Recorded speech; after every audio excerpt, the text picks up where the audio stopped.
Welcome to Dr. Creepen's dungeon. Post-apocalypse horror captivates us due to its exploration of the human psyche amidst extreme circumstances. It offers a grim yet intriguing glimpse into a world stripped bare of civilization, where survival becomes the ultimate test of character. This genre delves into our deepest fears and forces us to confront existential questions about society, morality, and the essence of humanity. By immersing ourselves in these narratives, we navigate the boundaries of our own resilience and ponder the fragility of the world we know. Now, as ever, before we begin, a word of caution. Tonight's tales may contain strong language, as well as descriptions of violence and horrific imagery. If that sounds like your kind of thing, then let's begin.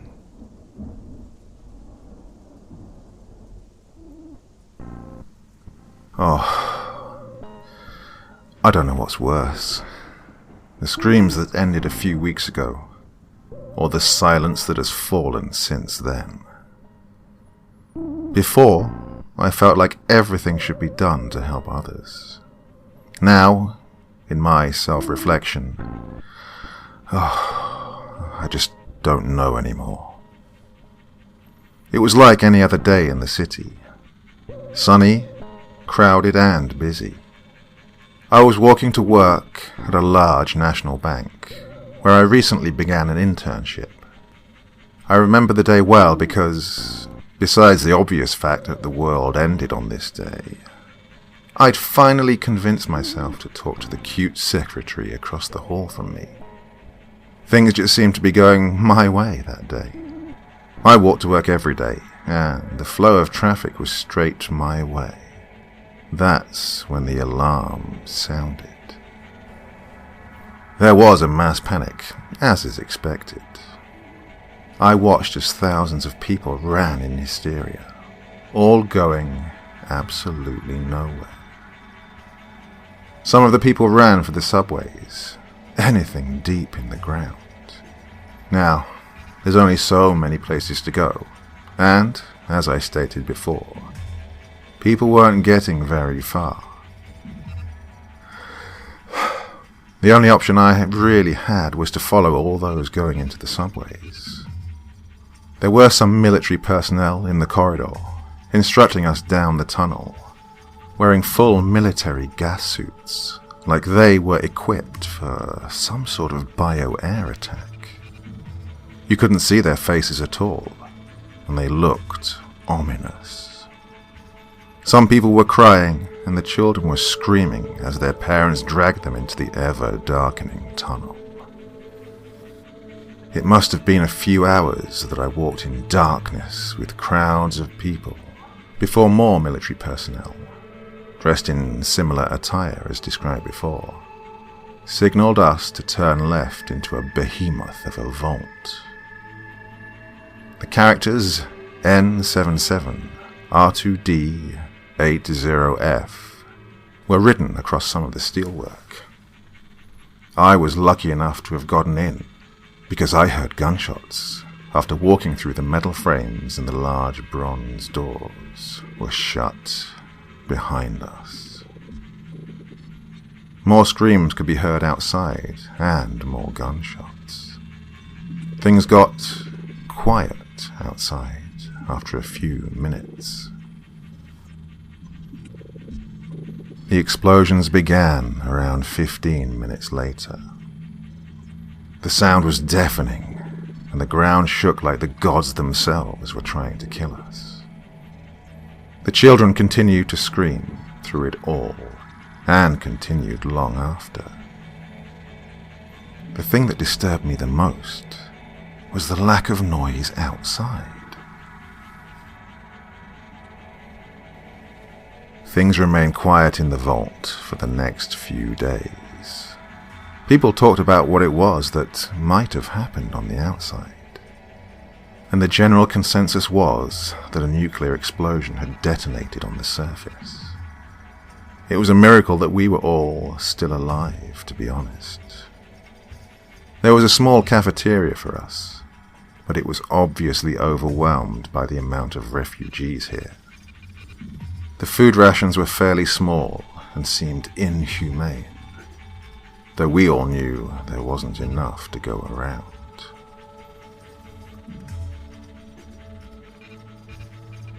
It was around the third or fourth day that noises began to come from outside the vault. The soldiers were instructed by their superiors not to open the doors for any reason, and I think we were all thankful for it. None of us wanted to see what was on the other side, especially now when we heard their pleas. "We know you're in there. You have to let us in. Help us. We're dying out here. Do something.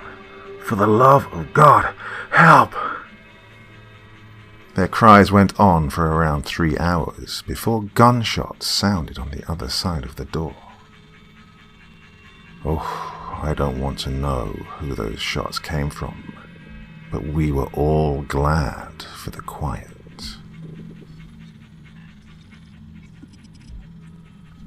After a week more, the voices were back. This time, they cursed and threatened us all on the inside. They went on to say that once they were on the inside, they'd eat our flesh and suck the marrow from our bones like a straw. I tried not to let it get to me, but it wasn't working. The voices followed me into my dreams and caused me horrible nightmares. I dreamt I was on the outside in the probably leveled city, being chased by subhumans trying to eat me. I know they're just dreams, but who knows if that's too far off from reality. Recently, the leaders of the vault had all agreed that our rations would be halved. There was protest, and a small faction tried to take the cafeteria, but they were all shot. I've begun hoarding the food I've gotten in my bag for work. Like I said, there's not a lot, but I stow away what I can, when I can.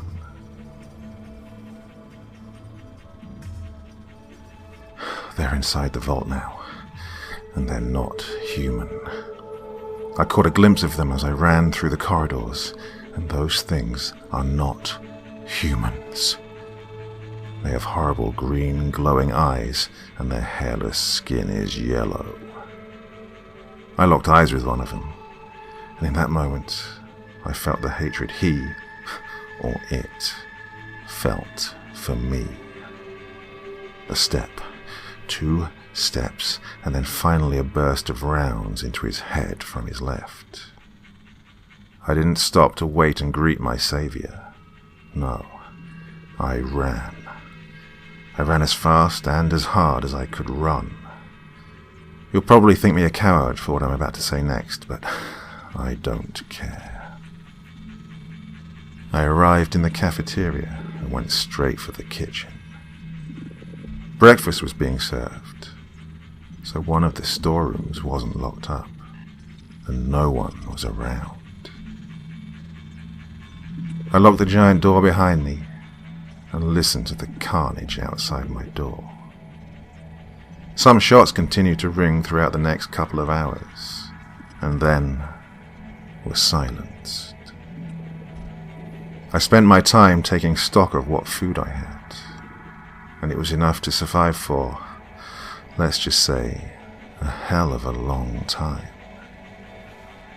A soldier lay inside, near the door, with his rifle to his front, and his sidearm still holstered. I grabbed the sidearm and pocketed it.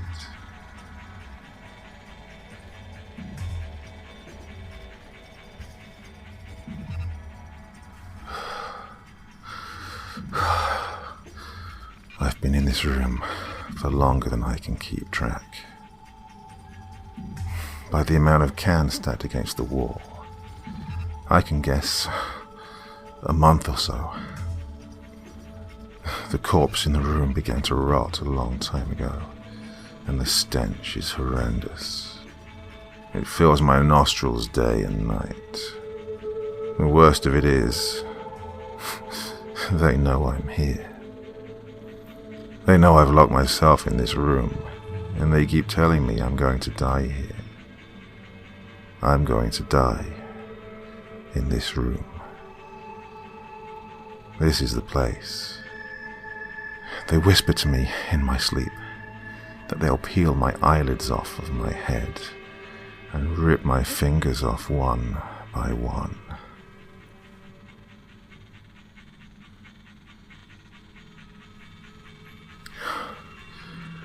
I spend the days curled up in the corner, watching the man rot, wishing my hell would end. I've thought to myself many times that I could just shoot myself in the temple, and then this nightmare would go away. The food is dwindling, and the idea is more and more tempting. Those hollow things call my name. In my loneliness, I told them who I was. They tell me to open the door, and it'll all be over. Those hollow, inhuman things tell me to end it. End the torture on my own terms.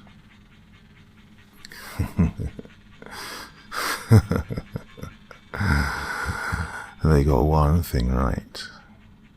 Tomorrow, when I wake up, I'm ending it on my own terms.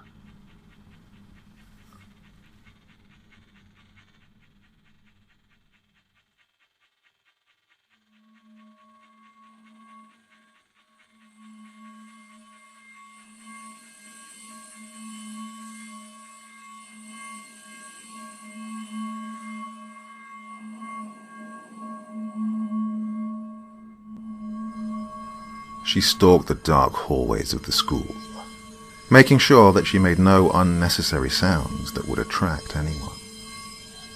She'd been following her math teacher for a few minutes now, and was positive that she'd seen him wander into the school building. She checked her watch.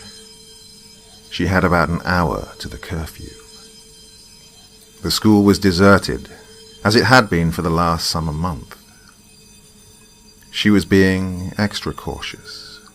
She didn't want anyone seeing her follow her teacher into the school. That could only bring trouble. She followed her teacher into the dark hallways. Her teacher seemed to be wandering aimlessly, oblivious to his follower. She waited for him to move into someplace quieter, so she could make her move. Finally, her teacher stopped in front of the bathroom, probably intrigued by the sound of rumbling pipes, and slowly made his way inside.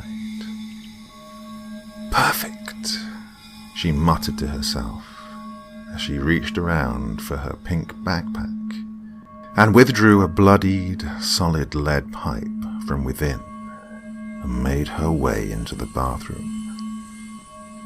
She carefully closed the bathroom door behind her and ever so softly turned the lock. The soft clink of the lock made her teacher turn around to face her. She could see the look of confusion in the old man's eyes.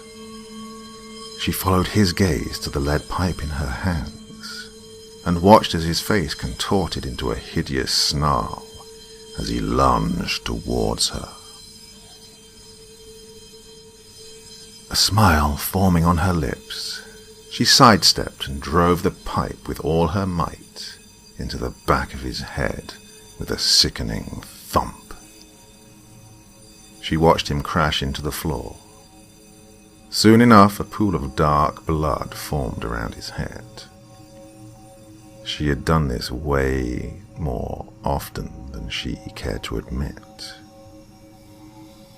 As her math teacher lay on the white tiled bathroom floor, twitching uncontrollably from the skull bashing he'd just received a few seconds earlier, she stood over him her feet on either side of his waist.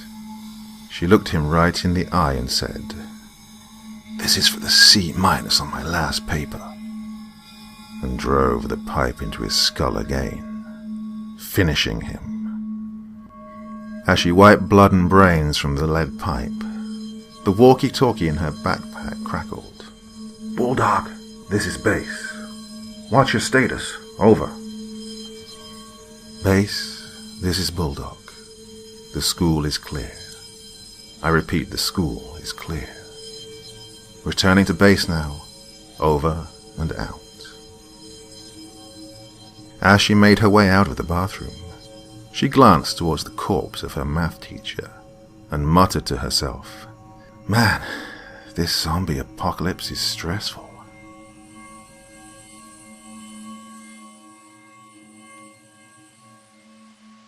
Just like most of us, I set myself a New Year's resolution this year to look after myself a little bit better, get back into shape, and start living a healthier life. And one thing I've done is to supplement my diet with AG1.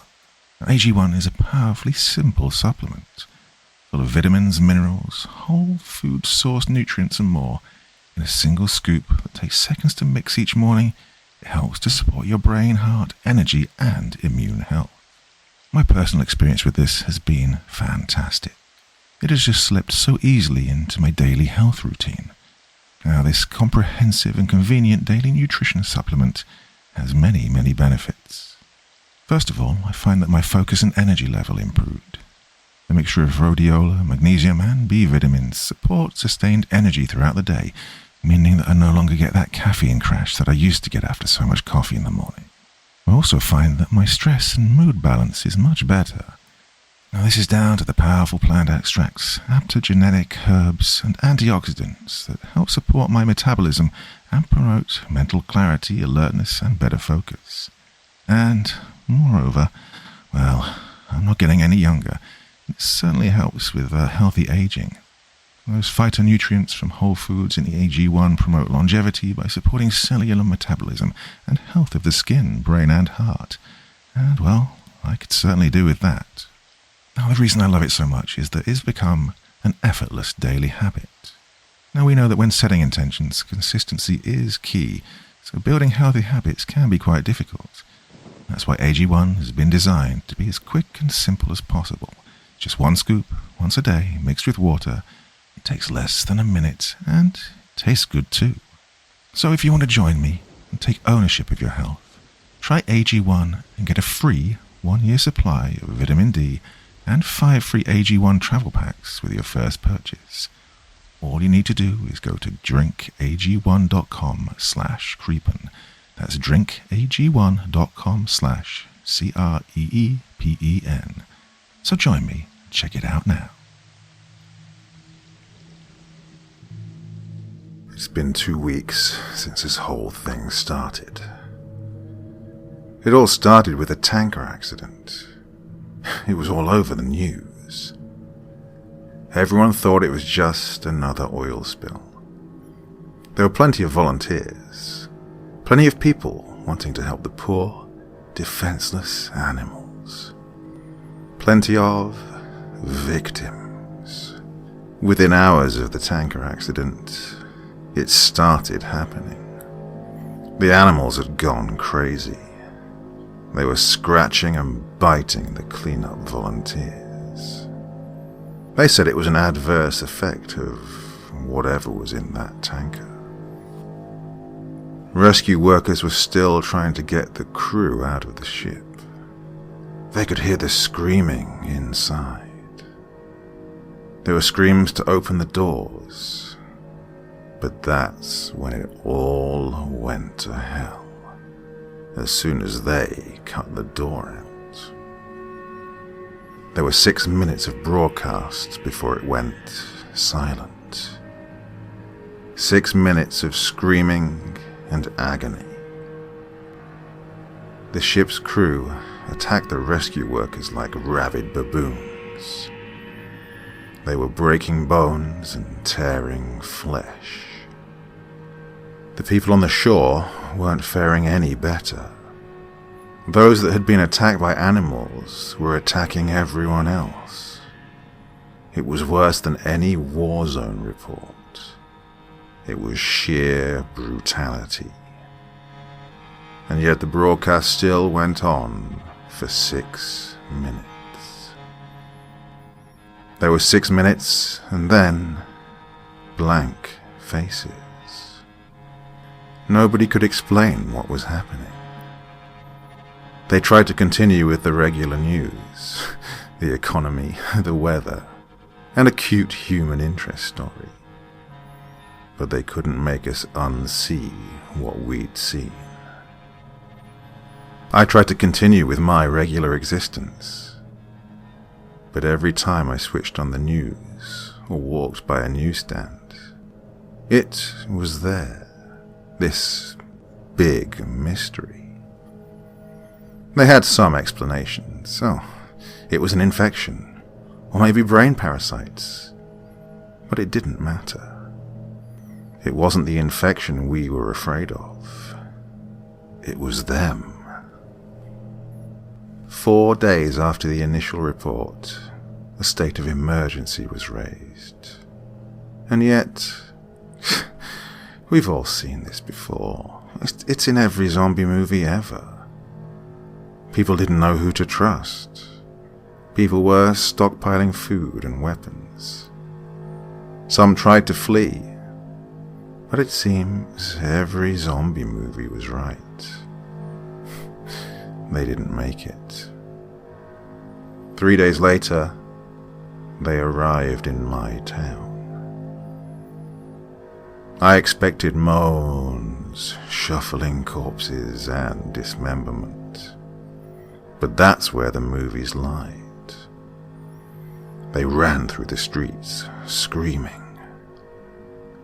I remember running to my front door as fast as I could, locking, barricading, and doing anything to make sure it would stay shut. And then I headed for the window. I was on the second story and I could see the carnage. They were unstoppable. They were aware. A group of them made their way through a building across the street. They jumped straight through plate glass windows. Even the shards slicing through them made no difference. They just kept coming. My barricade wasn't going to hold. I rushed around my flat, grabbing supplies and jamming them into the most secure room of the apartment.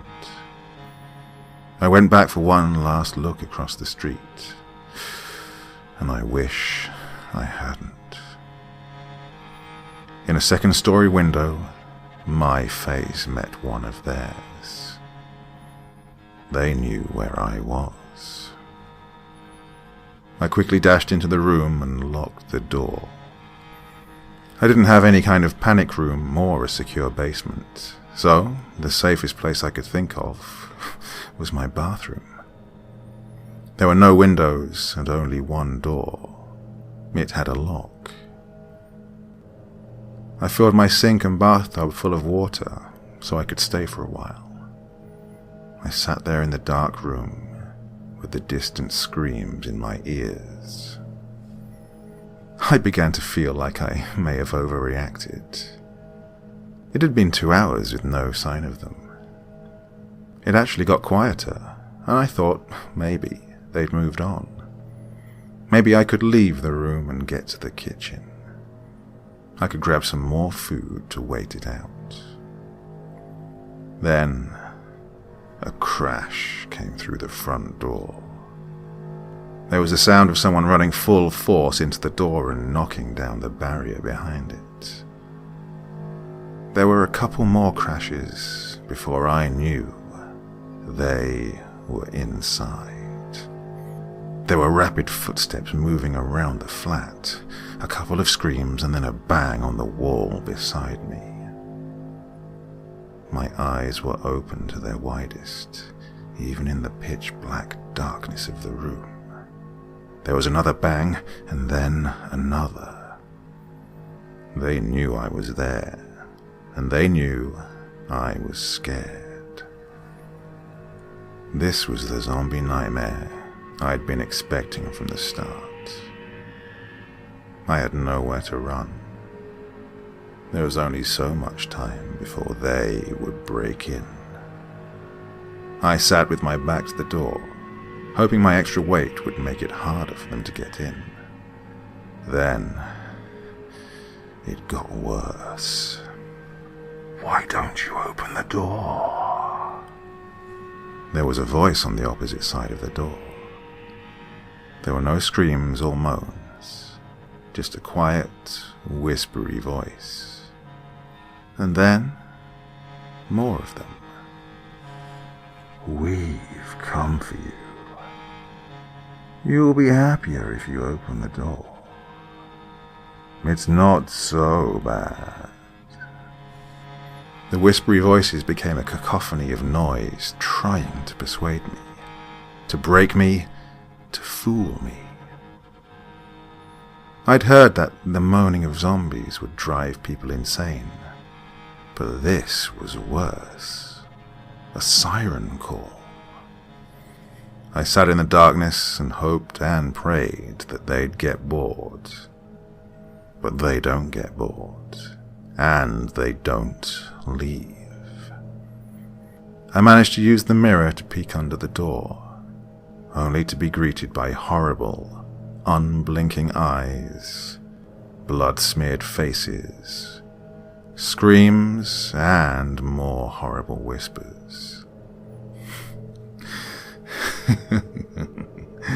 That was 2 days ago. I don't know what to do anymore. Maybe it won't be so bad.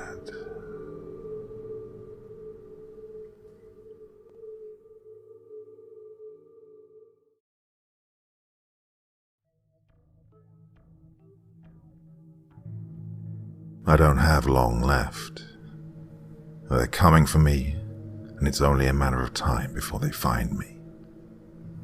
I'm sitting here in this abandoned shack I found in the woods, using only the shafts of moonlight that's coming through the broken windows to write this.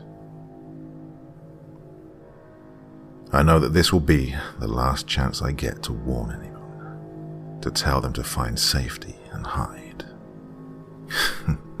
Hide. I never thought in 1,000 years that I would ever think to use this word for myself. I can barely write this. My hands are shaking so violently. The blood off of my fingers is staining the paper as I try to write. I'm sorry. I'm so sorry that it has come to this. That I have to hide like some kind of animal. They're all dead. My friends, my comrades. Jess was the first to go down. They caught her as we were leaving the old mill back in town. I don't know how they found out that we were staying there, but they did. We were packing, taking as much as each of us could carry on our backs. We heard them break through the front doors of the mill, their booted steps echoing through the empty building as they ran, looking for us. We grabbed what we had and ran for the roof, but Jess forgot something, a locket or some shit.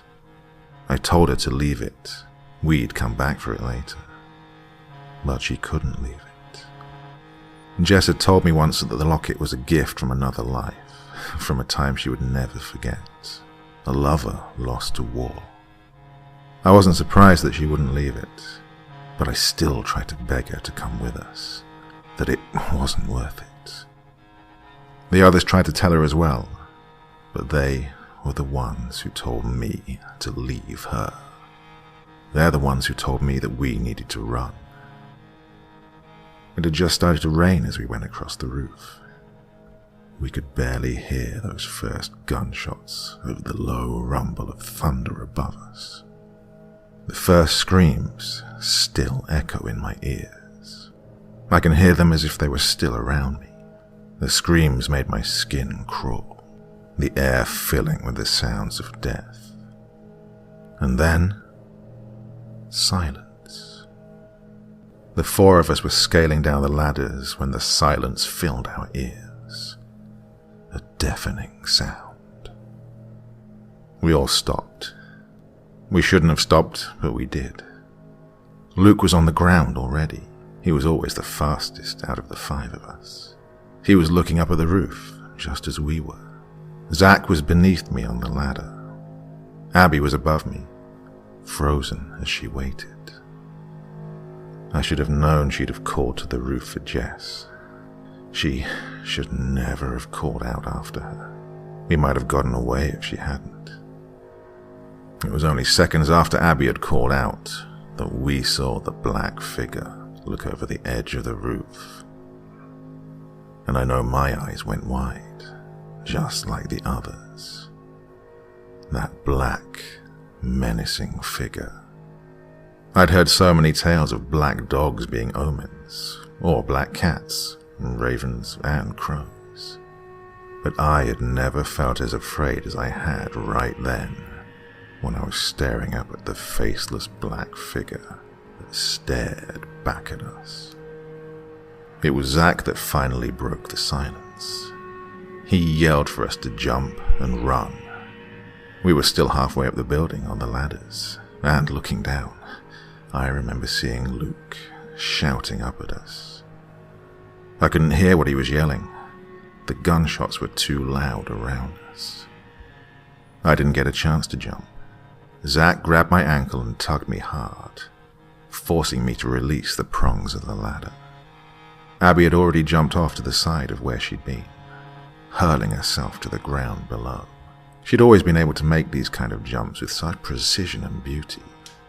She'd been a dancer once, a long time ago. She landed almost naturally on the ground below, rolling a few feet before standing up and grabbing at Luke, trying to pull him with her, telling him we'd catch up. I felt the ground before I saw it. My body bounced against the hard cement, and I felt my knees and palms scrape against its rough surface. Zach, though, was there with me, grabbing me up and pulling me to my feet. Luke was around us, trying to get us to move. It was all happening so fast.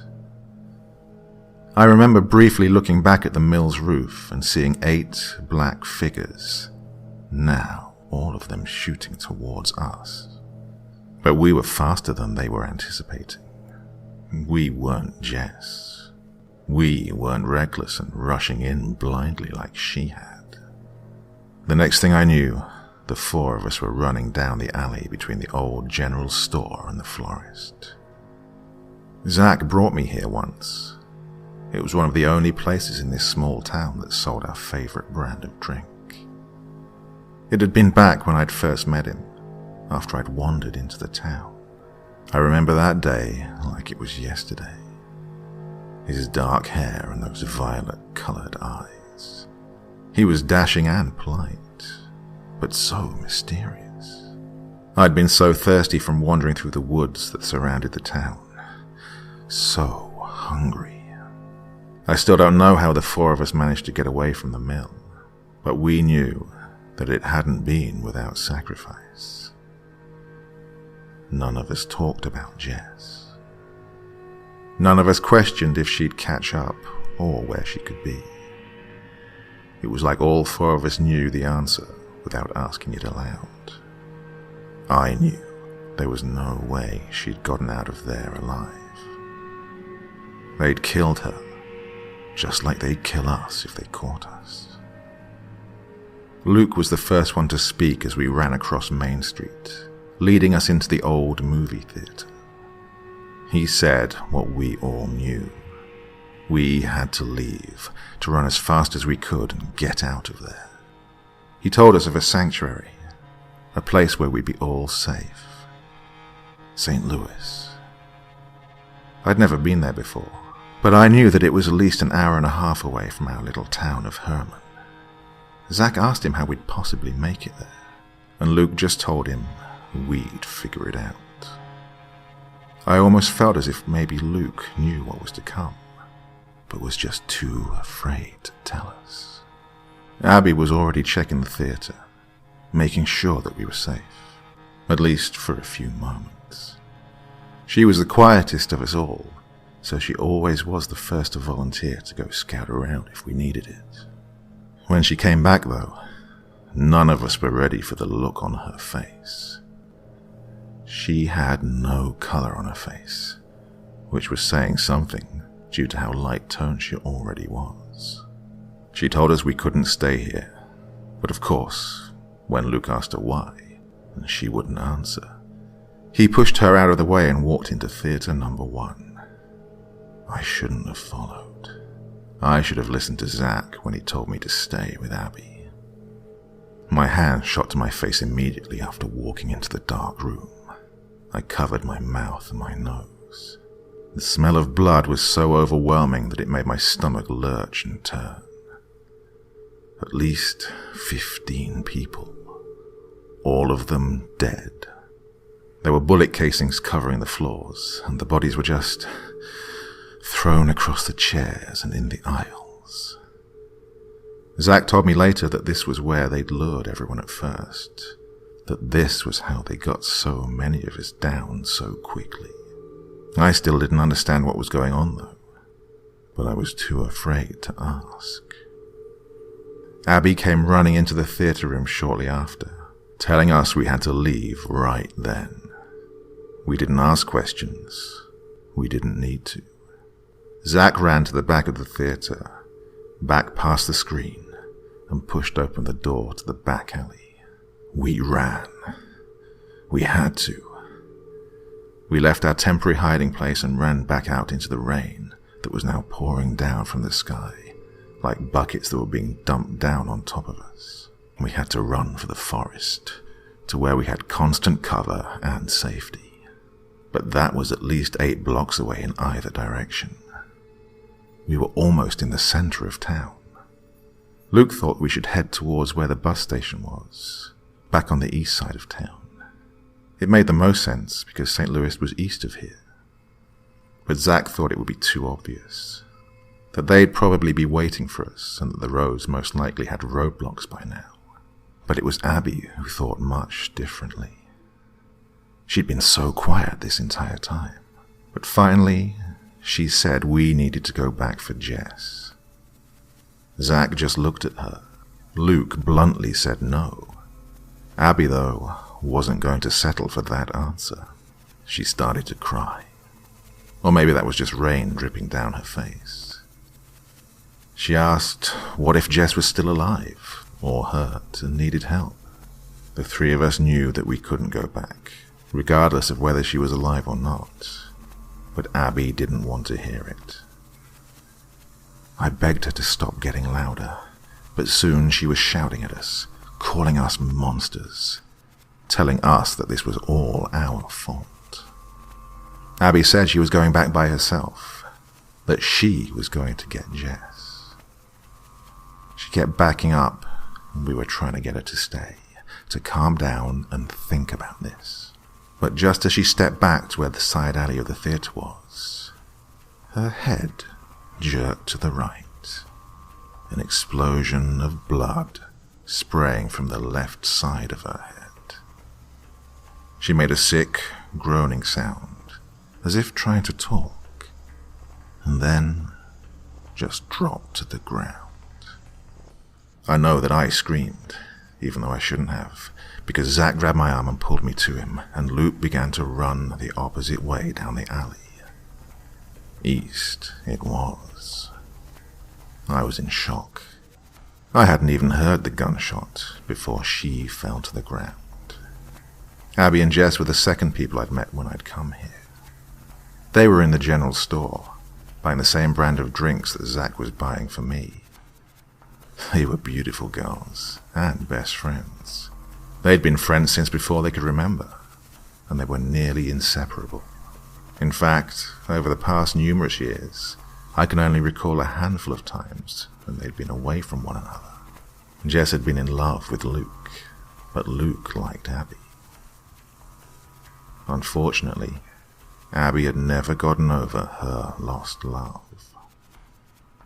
We ran down that alley as fast as we could. We didn't even look behind us. We'd turn down this alley and then that, swerving in and out of buildings, doing the best we could to avoid the main streets. We didn't see another soul until we got to where the bus station was.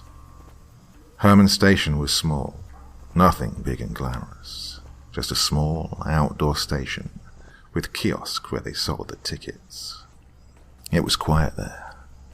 Luke had expected to find at least a bus or two, since there were normally a couple that were kept here for backup or emergencies. But they were long gone. Apparently, they'd been evacuating for a day or two before now. Quietly. It was like they knew who they did and didn't want to save. We would have to run from here. Make our way to St. Louis by foot. Luke even grabbed a map from a nearby kiosk, just so we knew where we were going, and where to avoid. He'd made the trip to St. Louis numerous times, but this would be the first time any of us had walked there. We let our guard down, though. We'd finally thought we were free, that we had our way out, and that we were going to get out of there. We'd started walking towards the tree line to the woods, and we didn't bother checking behind us. We were stupid. Luke heard them first, those heavy combat-grade boots slamming against the concrete as they ran. He told us to run, told Zach to keep me safe. They had their guns up and firing before I even knew what was going on. I heard the bullets ricocheting from around us as Zach pulled me by my hand towards the trees. I didn't dare look back at Luke. I could hear the screams again, just like before at the mill. People were dying. Luke was dying. While we were running, I asked Zach what was going on, why this was happening. I thought we had government immunity, that we were safe, that we could live. Zach told me that the immunity was over, that the newest president had thrown out the agreements and had deemed us all a threat to the nation. He called us monsters. He said we had no reason to be here anymore. Zach told me that we were no longer safe. He said that all we could do was get to St. Louis, where the safe house had been built just in case anything like this had ever happened. From that point to now, sitting in this shack, it's all still a blur. We'd run for quite a while, then just started walking east. It had started to get dark when the sound of helicopters could be heard in the distance. Zach told me not to worry about it, to just keep moving, but I had this overwhelming feeling of dread building up inside of me. We were in the middle of nowhere. I had no idea where we were, or which way to go. Zach was leading me every step of the way, and I trusted him, just as I always had since the day I'd met him. He was my savior and my protector. He'd recognized me the moment I'd entered Herman. He knew that I was someone who would need to be protected. He took me under his wing and did just that. He introduced me to his friends, took me to the mill, showed me what it was like to trust and have friends again. Even now, when his life was on the line, when he knew that if he left me behind he could save himself, he still protected me. He taught me so much over the past numerous years. I didn't know what I would ever do without him. I'd relied on him so much that now I didn't even want to think about what would happen if we were separated. But we were separated. After hearing those helicopters in the distance, we heard the dogs, then the people. The men were loud as they hunted us through the woods, obviously not trying to hide the fact that they were close. It was like a game of cat and mouse to them. The hunters had become the hunted. When they were starting to surround us, Zach hid me in some brush and told me to find the first opening and make a run for it. I didn't want to. I wanted to stay right there and die with him. I stayed long enough to see the start of the fight. I kicked him and punched him, and he took every hit, even though I knew he could have fought back. He was stalling them. He was saving me. It took every fiber of my being to not call out for him, to scream his name as I watched them taunt him and then stab him. They laughed at him, called him names and dared him to fight back like the others. But he didn't. He just looked towards where he'd hidden me and closed his eyes. I still don't know how I got out of there, or even when. I just know that I ran the moment they shot that first bullet. I ran for what felt like hours. I ran until my chest burned and my body ached. I ran as fast as I possibly could, putting as much distance as I could between me and them. Now, I'm here, hiding. I can hear the helicopters now, far off in the distance. I could try to run for it, but I don't know where I'd go. I am going to fight. I have to. It's in my nature. I've already drunk my last bottle of fangs, and I remember that first bottle Zach ever gave to me. The government had created this for us, to sate our hunger so that we didn't need to feed, so we could live with everyone else. We worked, we loved, we laughed. We did just as everyone else did. We made names for ourselves and became citizens. We didn't need to train to hunt. We didn't need to fight.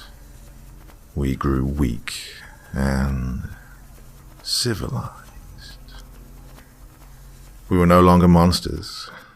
We weren't vampires. We were just us. But that's gone now. Abby, Jess, Luke, Zach. They're all gone now. Fangs is gone. We are once again the monsters, the creatures of the darkness. I can hear the dogs now. See the artificial rays from their flashlights and spotlights through the broken windows. The humans have declared war. They intend to eradicate and remove every last one of us. This is war, and I will stand and fight.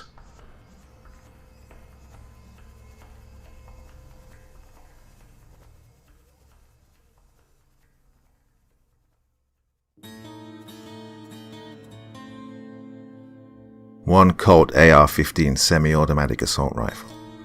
2 banana-designed magazines, each packed with 30 rounds of 5.56mm NATO ammunition. 1 semi-depleted box of backup munitions containing an additional 30 rounds plus change. 1 G29 Glock safe action pistol. 1 box magazine holding 17 9mm parabellum rounds. 1 full box of backup munitions containing an additional 100 rounds. 1 bolo-style military-grade machete, relatively sharp. 1 neutral-colored rain poncho. 2 canisters of CS tear gas. 1 flashbang grenade. 1 empty military-grade canteen, green in color. 1 thermal blanket. 1 multi-pocket military backpack of armored camouflage coloring to hold it all. Mulling over her inventory in precise detail, Krista attempted to commit everything to memory, something she prided herself on for being borderline eidetic. She squatted in the same house she had first come to after Lost Hills had fallen, the same one with stains coating the carpets and broken windows, and smelled of a malodorous amalgamation of roadkill and fire smoke. It was a single house, estrayed from the rest in the neighborhood of the Canyon Road. The road it sat on led up to a steep incline, into a higher-scale collection of Art Deco houses, bordering the very edge of the suburbs. At their backyards, there was chaparral and a myriad hills before one would reach the isolated asylum she had extricated herself from. Trees grew more scarcely in this area, and often appeared dead, or at least in slumber. Though her endeavors in searching the first couple upscale houses yielded no fruit, it was fortuitous she found some semblance of shelter from the wind and rain. It appeared as though the newer houses had been prime targets for looting, yet the miscreants had overlooked the sequestered abode she had come across. It was built almost like a log cabin, although more extensive in the amount of rooms it contained. The insulation felt relatively modern, and she had done her best to hammer various building materials over the shattered windows, most of which was scavenged from a shed in the backyard. The wind and cold still crept through the cracks, despite her best efforts. Her sweater and pants offered meager protection from the bitter chills, even if she put the poncho on. She sat huddled in her thermal blanket, the crinkles evident even with the tiniest nuances in movement. But the aluminum foil-looking thing had kept her alive for the past few days, so she couldn't complain. The dim room allowed only a few cracks of the pale light from outside to seep in, and illuminate the small inventory she had neatly arranged in front of herself. Her canteen was empty, as she'd earlier gleaned. Whomever had occupied the house before her, they had left paltry supplies behind. She had found a bag of brown rice in the pantry, something she had crunched on for sustenance. Other than that, there was a box of vegetable broth half used in the otherwise emptied fridge. She'd smelt it and taken a sip. It was old, but not spoiled. She figured the chilly weather had been sufficient to keep it from expiring. Through her meals of vegetable broth-soaked rice, her belly had growled with an animalistic fervor as her throat remained dry. She figured the salt in the broth wasn't helping her dehydration, but the house offered little recourse for such an issue. She had searched high and low for any kind of water purifier, even willing to tempt her fate with a charcoal pitcher if she could seek one out, but to no purchase. Every upscale house above held no boons to aid her, and she felt she had covered more than half the neighborhood. Furniture, paintings, showers she couldn't use. She hated what the water had become, the antithesis of what it had once been, life. The gas was out in this portion of the city. She'd seen an enormous crater in the center of the neighborhood above, fractured piping and burn marks making the reasons evident. She had no matches, no lighter, nothing so much as flint and steel. Try as she had, lighting a fire seemed impossible. She could not boil water, even as it ran in superfluity from every faucet.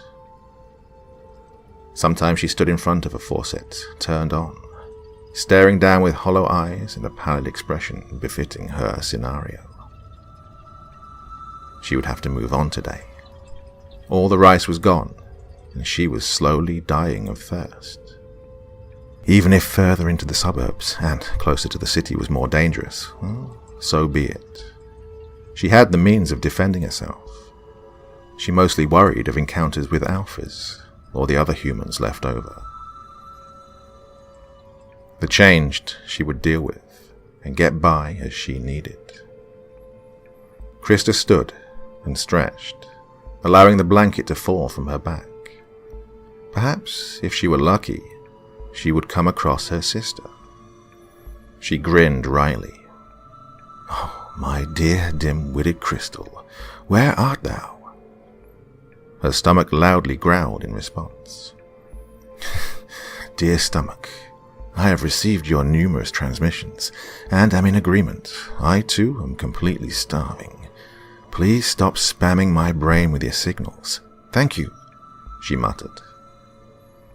Her deep blue eyes glazed languidly over her gear, and she knelt down, beginning to pack it all back inside. Once everything was ready, she slung the rifle over her back and holstered the pistol. In one hand, she carried the bolo machete.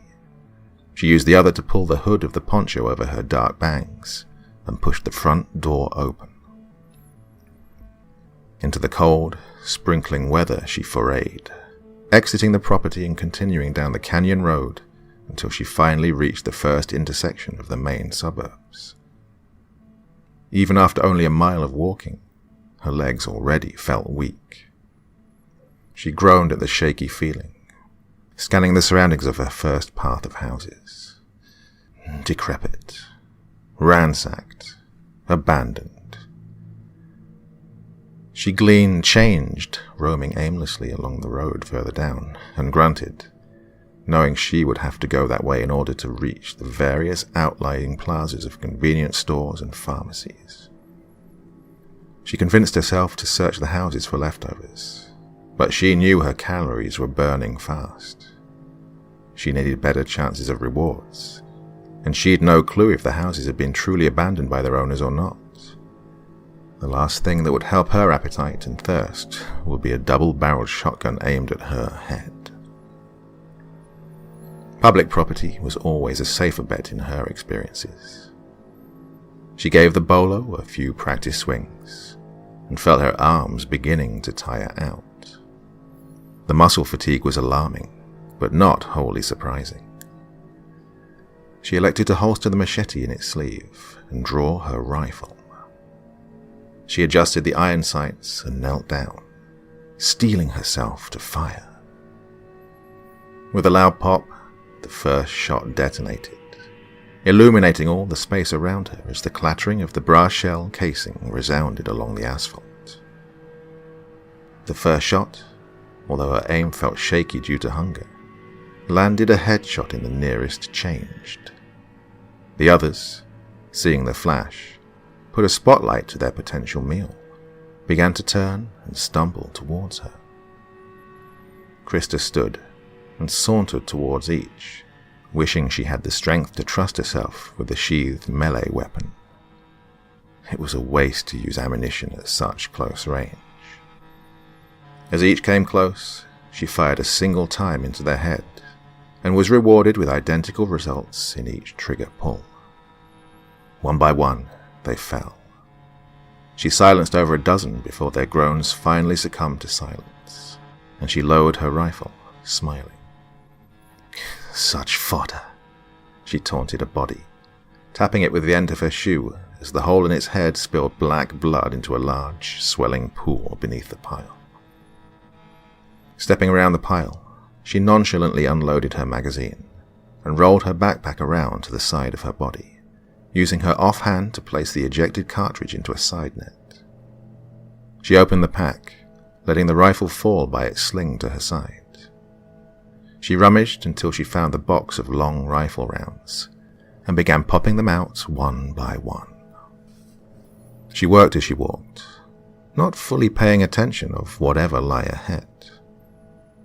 Pulling the action on the rifle back, she chambered an extra round and moved the bolt back into the firing position.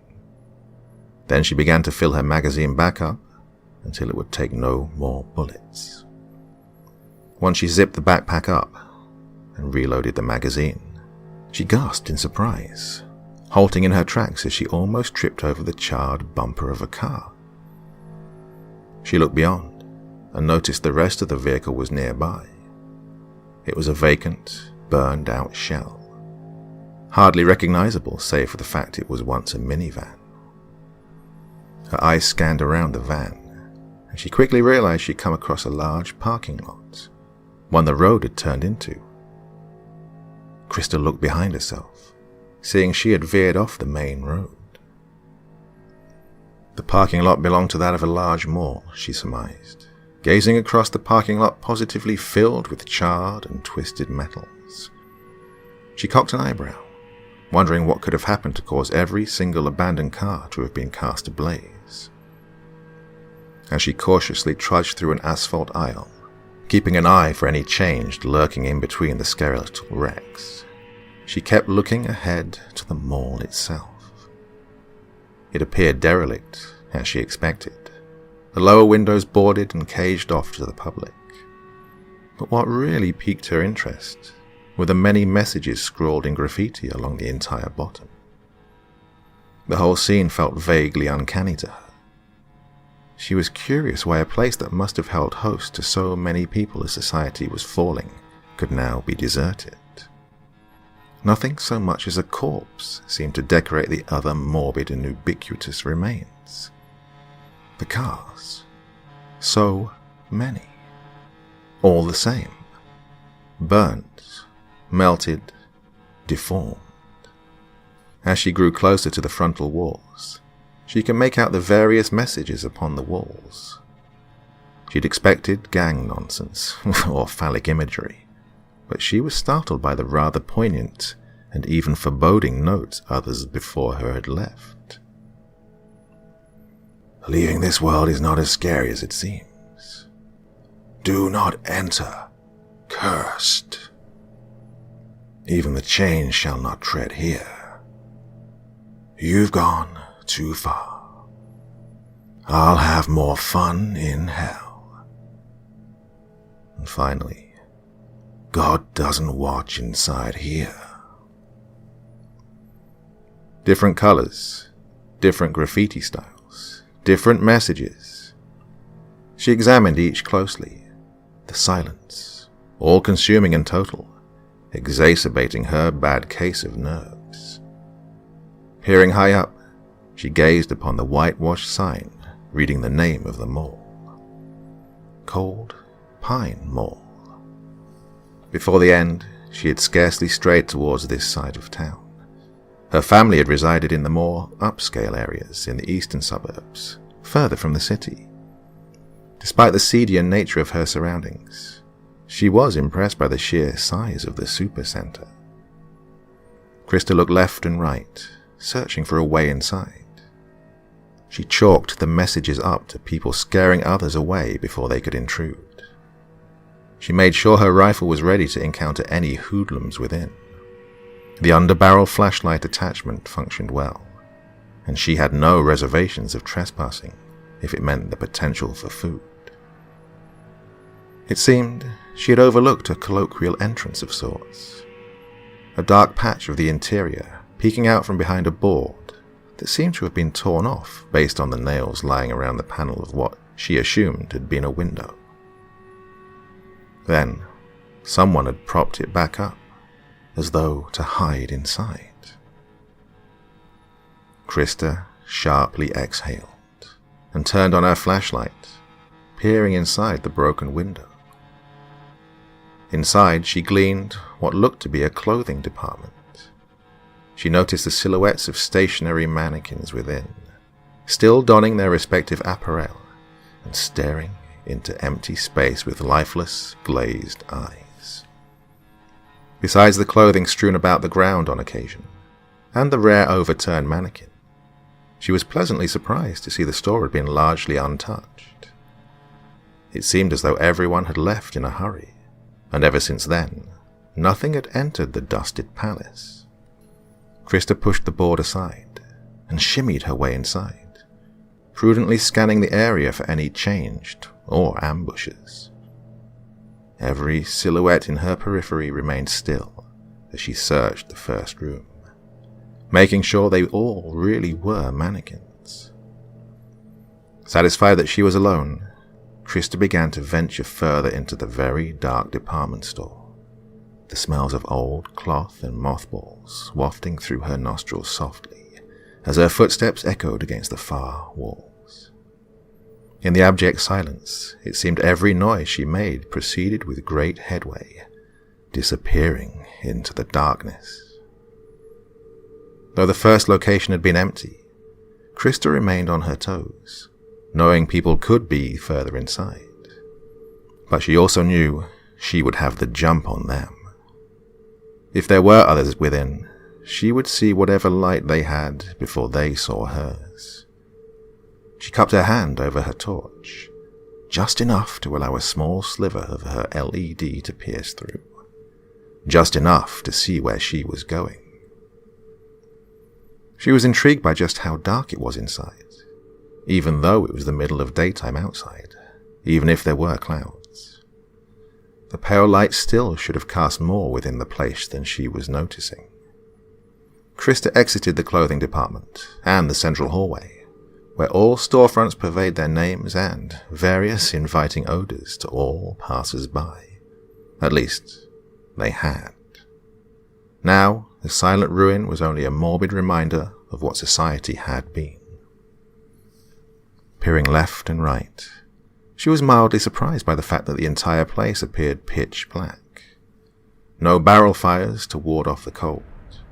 No residual lighting from any storefronts revived potentially by generators, and no other flashlights. There was nothing but silence and darkness. She sighed gently, collecting herself, and resolved to find a directory, hoping to find her way to the food court. If she was lucky, she would find something left over in the back of an eatery. Some non-perishable item that could bolster her beyond the paltry meal she had consumed in the past few days. Feeling more comfortable without the presence of any other lights, she pulled her hand away from her own light, and instead repurposed it to hold firm to the foregrip. It was more than obvious that no electricity ran through the mall anymore. Of course, she'd expected as much, but again, she felt a nagging thought resurface at the back of her head, stirring her nerves a bit. The sheer darkness. Even the skylights above, as many malls had, seemed to let no light inside. She pointed her own light briefly upwards, squinting to make out what the cause of this was. As she observed, a stark realization came across her, almost making her shiver. Through the translucent white glass, Krista could very well make out the blurry edges of wood slats, the dark knots of wood grain showing through more than the lighter brown surfaces they resided within. Someone, for a reason she could not possibly discern, had gone to the effort of covering the natural light sources along the rooftop. As far as she could see, it appeared all of them had been obscured. She breathed more heavily, feeling somewhat dizzy as she looked back down. She felt darkness creep to the edges of her periphery, and quickly retreat once she had leveled her vision again. She shook her head briefly, and used her offhand to pull the hood of her poncho down to accentuate her vision. Her mind raced to reach a conclusion as to why someone would do such a thing to the roof. Humans desired light. There were no nocturnal predators, no creatures holding host to luminescent parts. If the darkness was so immensely swallowing, so totally engulfing in the daytime, she was loath to imagine that it could get worse at nighttime. So, no one in their right mind would go to such levels of effort to maintain such odd conditions that belied the need for her own kind to see, to know what lies in the unknown parts. And only a person could have done such a thing. Of course, the changed were far too parochial to perform anything than their rote tasks of eating and walking. Alphas were different, but still not so coordinated. She elected not to imagine what would drive a person, or people, to commit such eccentric and counterintuitive acts. Be as it may, however, the happenstance withheld a boon. So long as it meant no one could be in the mall with her, she would feel fine. No matter someone's insanity, physical restrictions would always place a buffer zone of plausible deniability. A man with schizophrenia would not be able to climb walls like a spider, and so on and so on. A person so deluded as to cover an entire mall with darkness would not be able to see through the darkness any more than she. As she walked through the dark hallway, the silence pressing from both sides like thick, suffocating blankets. She idly reminisced of the lessons her father had taught her and her sister. Those old, esoteric lessons that only someone as eccentric as him would bring to light. He had shown them scary movies at young ages many would judge inappropriate for such violent and blood-soaked cinema. However, having worked in the movies industry as a prop designer, he had a better grasp on these bloody moments than most. He would pause during a scene where someone had been decapitated, and play the movie frame by frame to illuminate where exactly the jump cut had occurred, where the actor had been swapped with a dummy. He edified them on what squibs were, and how they could be remotely detonated to simulate explosions of blood and gunfire peppering walls. He described how computer generation was able to portray realistic scenarios on grander scales, to save on practical effect budgeting. Camera pannings of massacred civilians and soldiers in war movies and such. At greater distances, they'd learned, the resemblance between humans and their 3D dummy counterparts were uncanny. He described how the intestines spilling from underneath shirts were frequently made of marshmallows wrapped in latex, painted red and brown. The many wonders of what liquid latex and cotton could create in the department of rotten and charred flesh. Krista and her sister had initially been bothered by his lessons, but both girls had grown accustomed to them as time passed. She knew her sister had grown excited by them, and, admittedly, she had begun to enjoy them too. The lessons were endearing, allowing the girls to have a much more adept understanding of the fine line between reality and media. She remembered her father telling them of his reasons, how important these lessons were to teach at such a young age, to imprint the brain wiring, as it were. As a result, she and her sister were seldom scared by books, movies, or even attractions at fairs and amusement parks around Halloween. It had all been so terribly boring, but also wonderfully empowering. Seeing others cower in fear as she and her sister could stand back and mentally note what caused the particular gory scene to occur practically. But, even if this was the case, there were still fears they were born with, seemingly. For her sister, Crystal, hated spiders. She always had and always would. She never had any nasty run-in with the beasts as a child, nor had she gone through a traumatizing situation regarding the creatures. It seemed as though it was a spontaneous quality, genetically inherited. Krista, on the other hand, had a more relevant fear, something backed with a morbid potency that she could never seem to shake off, no matter how she tried to condition herself. Skeletons. Grisly, charred, clean. It didn't seem to matter. The mere sight of them had caused some intrinsic revulsion she had no control over, akin to a deep, primal fear such as falling or loud noises. Human skeletons in particular. She could attribute that to her childhood, unlike Crystal. Their father had been showcasing a horror about piranhas to them, and there had been one scene in particular that had deeply unsettled her, against her willpower. There had been a setup of a shot displaying the flow of a freshwater river.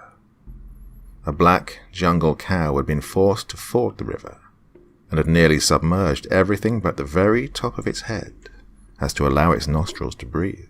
The palette had been grainy and dark, the cinematography telling of some terrible, impending travesty. The cow had begun moaning and mooing loudly, a myriad bubbles rising up from around it on all sides as the murky water quickly turned red. The terrible bleats of the creature sounded tortured, in the utmost agony. She had been shocked when it had emerged on the other side, scant amounts of muscles and nerves attached to the skeleton as the remains of the chewed guts spilled from what had been its belly. The cow had staggered lamely across the ground for several feet, the terrible silver fish flopping and still chewing at whatever remained on its skeletonized, still living body. The sheer amount of blood was harrowing enough, but what truly unsettled her was the fact that the poor creature's head appeared perfectly intact, whilst nearly everything below was completely decimated. It had collapsed to the ground pathetically and breathed heavily for several more seconds before its still beating heart was torn into by a fish, and it quickly bled out as the thoracic cavity was breached. Her sister had also thought the scene particularly unsettling, but their father had paused and explained to them the magic of blue screen effects, in combination with a well-trained cow that had waded, in truth, across a river in Ohio and not the Amazon. Crystal had been awed by how realistic it had looked, and was interested in keeping watching. Krista had hid her utter shock beneath a small smile, nodding at her father's information. She didn't dare tell them, and appeared looking weaker than her sister. Further down the line, a man had been climbing across a vine, and Krista had been watching wide-eyed and slack-jawed, cold sweat trickling down the nape of her young neck as she watched in anticipatory horror, until the man fell in as the ominous music crescendoed. She'd squeezed her eyes shut, not looking as his horrified screams came to par with the cow's.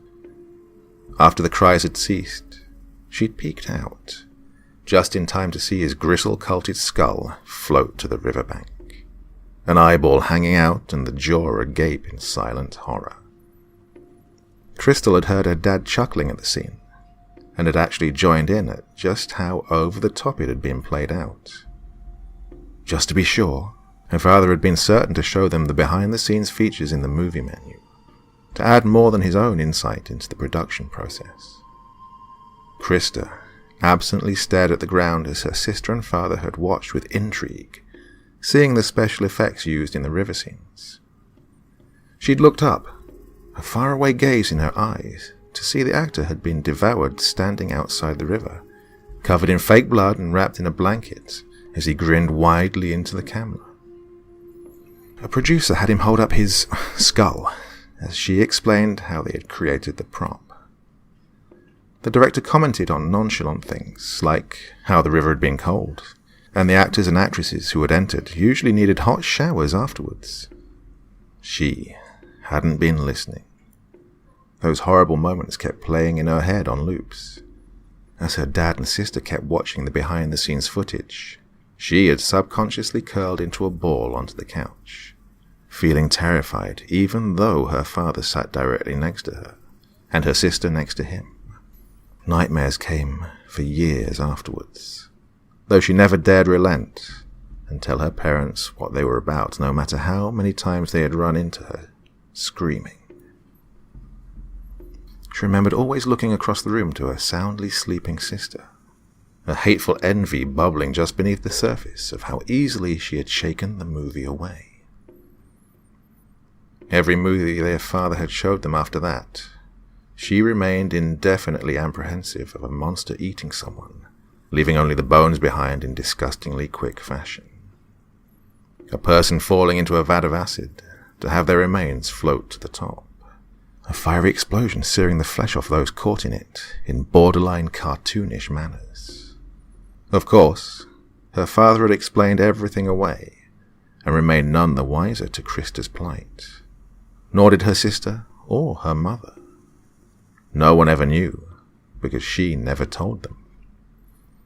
No matter how much he had explained to her how fake it had all been, she couldn't shake the animal fear that they pierced her with, because she knew skeletons were real.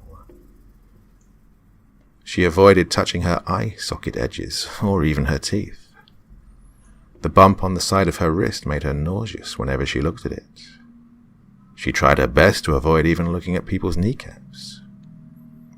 Even today, that deep, repressed fear lingered in dark places.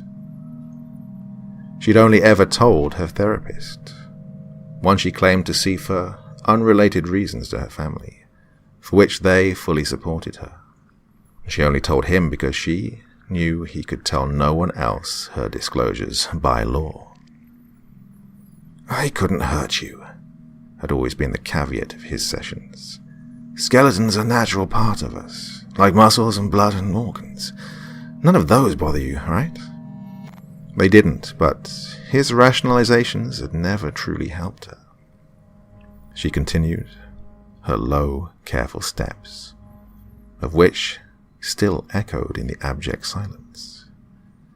Her directory had pointed her to the north side in order to reach the food court, so that's where she went. She at last reached a large, almost cavernous rotunda, filled to the brim with overturned tables and chairs. Surrounding the center were a variety of eateries, long since deserted, and coated with a fine layer of dust. The first she approached was a Mexican food restaurant, the sign once neon and yellow, as she ran her flashlight over the cheerful cartoon boy wearing a sombrero and holding a burrito. She mantled the counter and slowly worked her way inside, moving her LED over the various equipment near the back used to prepare the food. A deep fryer, a tortilla press, a griddle. She pressed into the back, making her way past the kitchen until she reached the metal door of what she presumed to be food storage. She opened the creaking door slowly, wincing as she heard even the modest noise reverberate throughout the food center.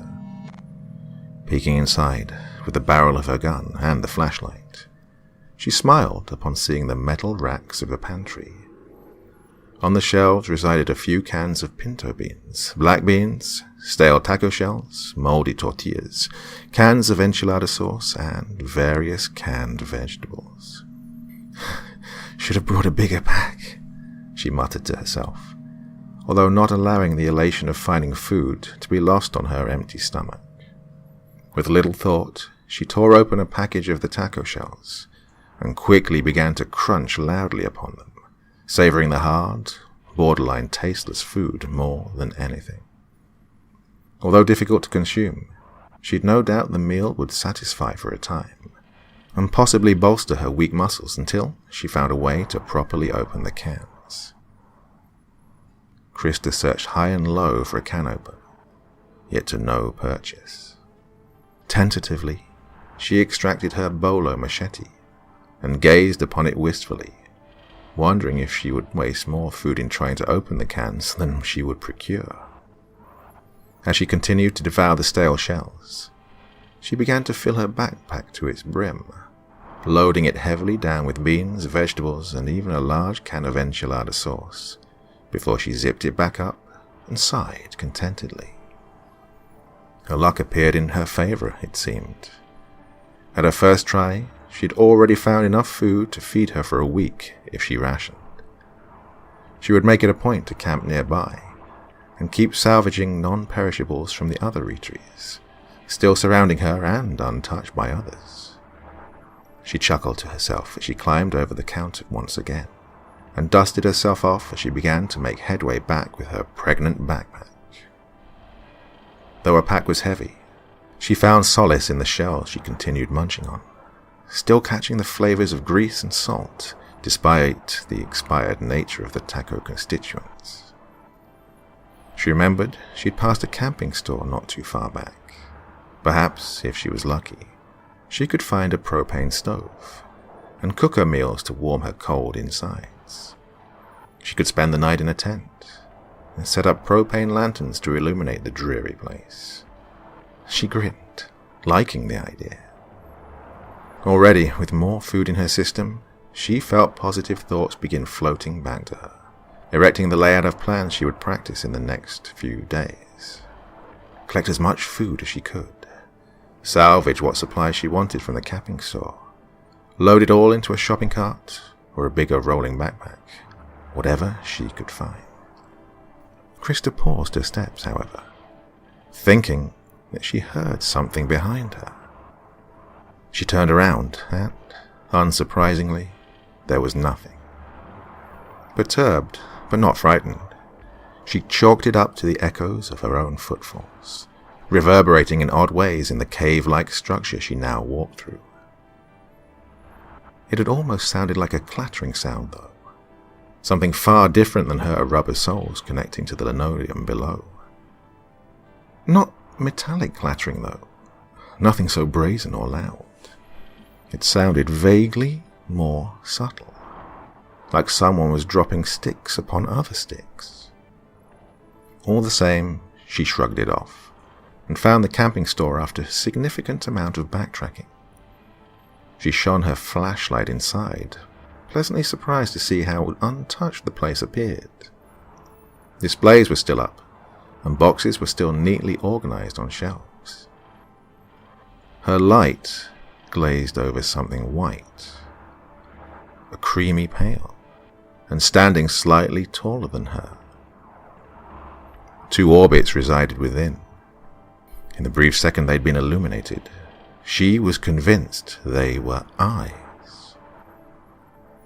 Shooting the light hurriedly back, she breathed a small sigh of relief to see it was just another mannequin, dressed in a fisherman's overalls and wearing a bucket hat. He was holding a fishing rod in one hand, appearing in the motion of mid-cast. "You're alone," she murmured, reassuring herself. "Relax." Krista began to rummage through the various displays, searching for the items most befitting of her future endeavors. In her search, she managed to scrounge propane tanks, a propane lantern, a tent in its packaging, a sleeping bag, a propane stove, and a Swiss Army knife. She was ecstatic to find that it did, indeed, have a can opener module, among several other features. Screwing a tank into the lantern, she watched the 2 yellow orbs within begin to heat up, and gradually become lighter until they glowed white-hot, lighting up nearly the entire store. Smiling in satisfaction, she turned her rifle's flashlight off and looked at the gear she had taken. Just gotta find a way to move the rest of this," she muttered, peering at the items quizzically as she finished the last of her taco shells and dropped the plastic wrappings they'd been housed into the floor. Her growling stomach had finally seemed to quiet, but she still desired more substantial nutrition nonetheless. However, Krista wished to deploy the stove before doing anything else, even if it meant waiting a bit longer for her food to be ready. She would much prefer hot beans to cold. By the lantern light, she began to work, pulling the green metallic thing from its cardboard box and figuring out how to stand it up properly. As her metallic clanks and clatters echoed through the empty place, she again thought she heard something. That different clattering.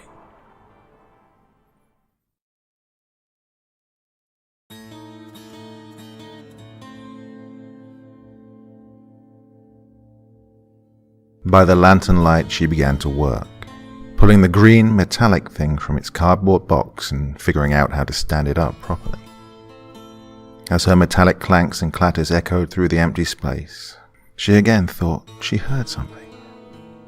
That different clattering. She immediately paused and stared to the store entrance, attempting to discern whether she was imagining the noise or not. It sounded distant, and yet easily distinguishable in the ubiquitous quiet she was immersed in. She waited for 30 seconds. There was nothing. About to go back to work, Krista nearly gasped aloud when the noise, now very distinctly not her own, came again from far away outside. She knew the noise. It had been something she'd heard earlier, that same hollow clattering. She took several deep breaths and began rationalizing it to herself. Yes, maybe the wind had come in through the hole she'd made to enter, and was knocking things over all the way back in the clothing department. Maybe a changed had smelled her, and was wandering dumbly around, searching for its supposed meal. Maybe a person had followed her in. She shuddered lightly at that last thought. She wanted to dim the lantern, as to not give away her position, but she was more resourceful than that. She began thinking of how to proceed, when the noise came again, definitely in the direction she had entered from. She grunted, sighing indignantly. She would have to pause her respite in order to find recourse to her situation.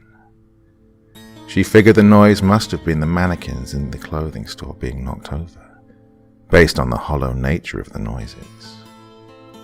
She felt disoriented by the fact that no changed would seek the figures out for the false promise of fresh flesh. They would not have any smell. No, it would have come straight to her position, shambling along the path she had previously taken. No. It couldn't be a changed. The noises kept echoing down the enormous hallways, increasing in frequency and, as it seemed, loudness. At this point, they almost seemed violent. Whatever it was, it did not have subtlety in mind. If it was a person trying to sneak up on her, wouldn't they try to be stealthy? Krista quickly thought of a plan and elected to keep her lantern alight. Rather than dim it in the hopes of avoiding confrontation, she figured, whatever it was, she didn't want sharing the mall with her.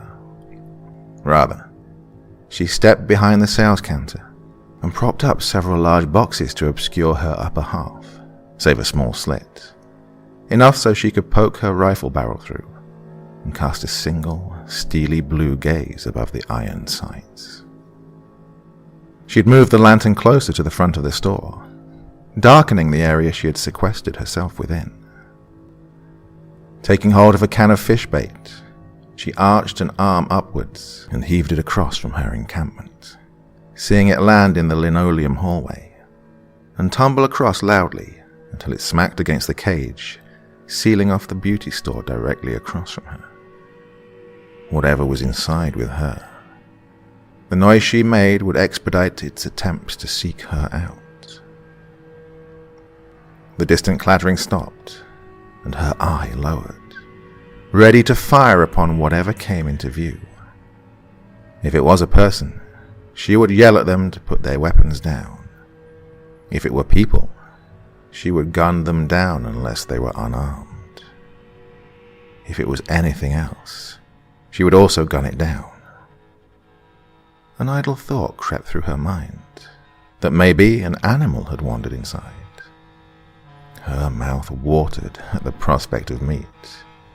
Even if it was a stray dog, just the thought of greasy, succulent, delicious flesh caused her to smile almost lewdly.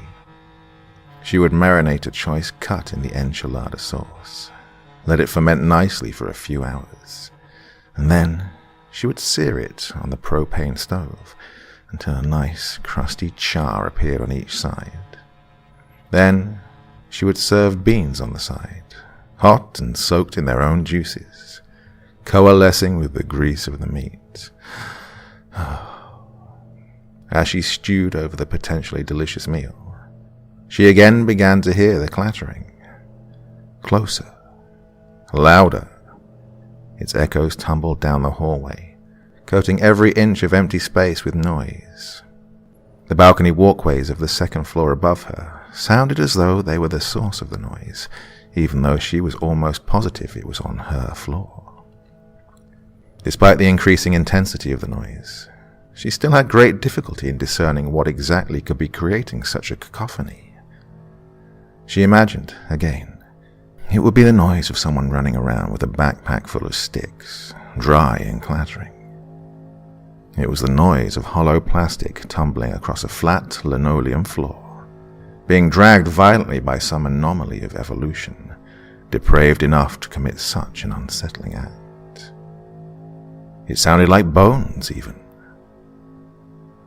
Bones. Her narrowed, concentrated eye opened, as did her other one. Her iron sights blurred from her focus of vision as the latter thought began to fester within. No. Why did she have to think of that? Something made of bones, grisly and charred, wet, stinking and rotting. Something unimaginable. Something impossible. Images of horrific things flashed through her head as she desperately tried to remain focused on her weapon sights. Her breathing had increased, as had her heartbeat. Krista's stomach twisted and turned in nervousness. She began remembering the Piranha movie. The scenes she had repressed so deftly seemed to bubble back up with a fraction of the effort it took to hide them away.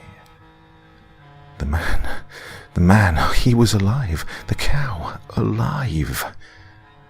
The morbid curiosity had stemmed from such a trauma, however.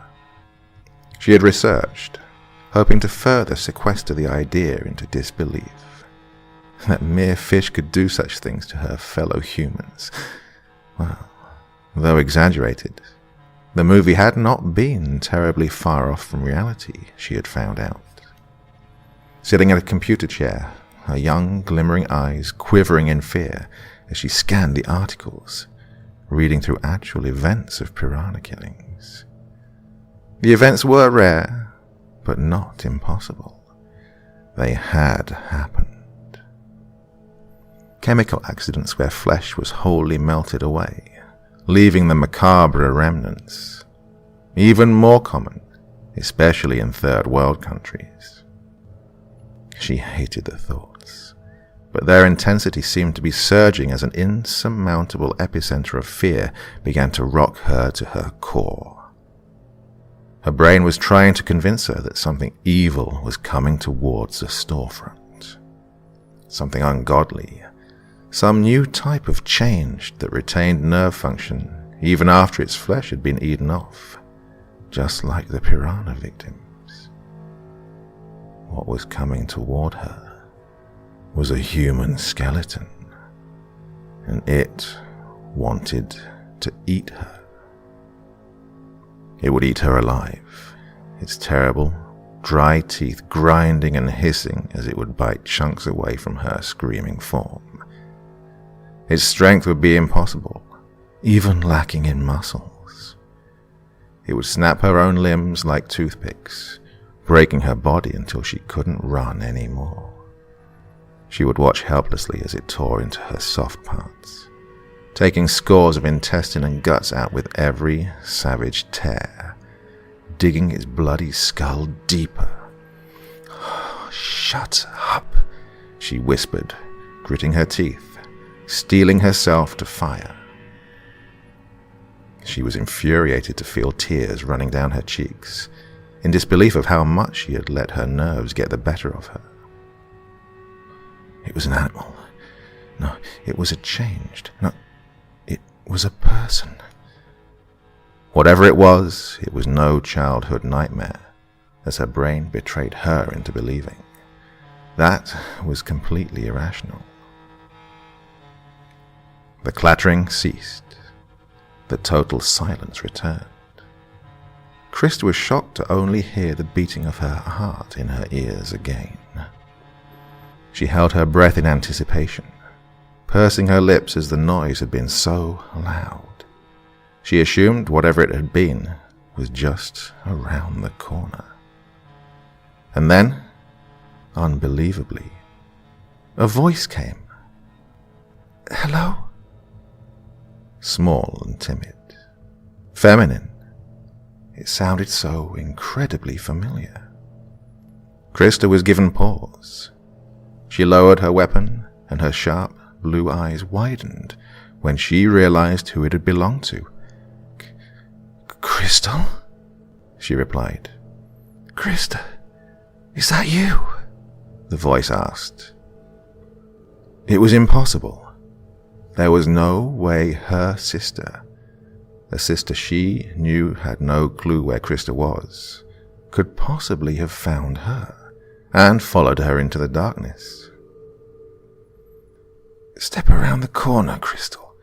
Let me see you in the light," Krista demanded, incredulous. It had to be some other woman playing a trick on her, someone who knew of her sister and was manipulating Krista to drop her guard. The dark-haired girl's jaw dropped, however, when she indeed saw her very own sister step out from around the corner, arms folded behind her back politely, and her eyes fluttering in that sickening, girlish way that she'd hated so much. Oh, the heterochromia iridium. Even at her distance, she could tell one eye was blue like hers, and the other was green. And the dyed red hair. The voluptuous frame, even she had to admit she was sometimes envious of, despite herself. She was standing before her, and Krista could not believe it.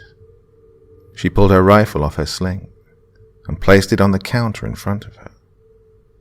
Krista slowly walked around and stepped closer to her sibling in utter shock.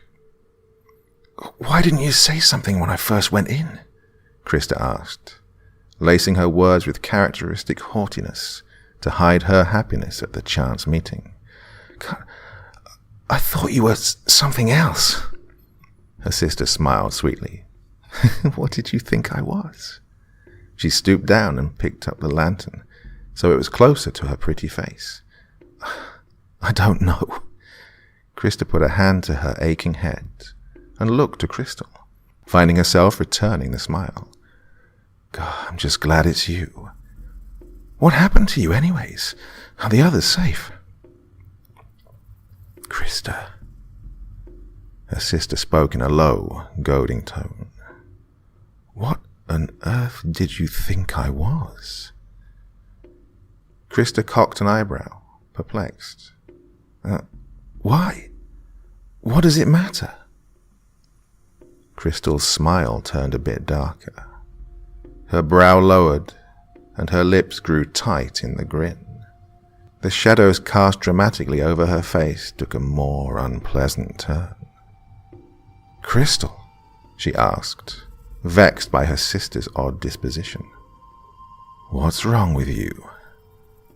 Did you think maybe I was a monster?" she asked in a hissing whisper. In the same second she had finished the bizarre question, she shot a hand up to the knob of the propane lantern and quickly extinguished the light. In the brief split second Krista had to react, to gaze upon her sibling for one final time. She had seen a flash of something. Maybe it had been in the shadows, but her eyes seldom lied to her. In that flash of light, there had not been a loved one standing before her. No, it had looked deathly skinny, dry, skeletal, without flesh, missing eyes. Krista cried out in fear, screaming her sister's name repeatedly as she stumbled backwards, reaching for her rifle desperately, yearning to turn the flashlight on. "Crystal," she exclaimed, bumping into the counter and rubbing her hands over the smooth, cold top, seeking helplessly for her weapon, for her only light source. In the pitch black, she heard a terrifying, loud crash, as though glass had been violently shattered. It came from before her, sounding as though the lantern had been heaved through a window with great force. The fear within was staunch, fully imbuing her every racing thought as she found nothing but emptiness in every impending grasp. She shot a hand down and yanked her pistol out, wildly waving it back and forth, aiming at nothing she could see. There was nothing but a wall of black before her to focus on. "Crystal," she squeaked, her voice hardly escaping her choked throat. Her hand not gripping the pistol with white knuckles, kept searching vainly in her supposition that it was even still there. After several seconds of fruitless search, the terrified woman pulled waywards from the counter and stumbled forwards, bumping into something hard and dry, something terribly cold. Instinctively, she yelped in fear, throwing her aim forward and yanking the trigger.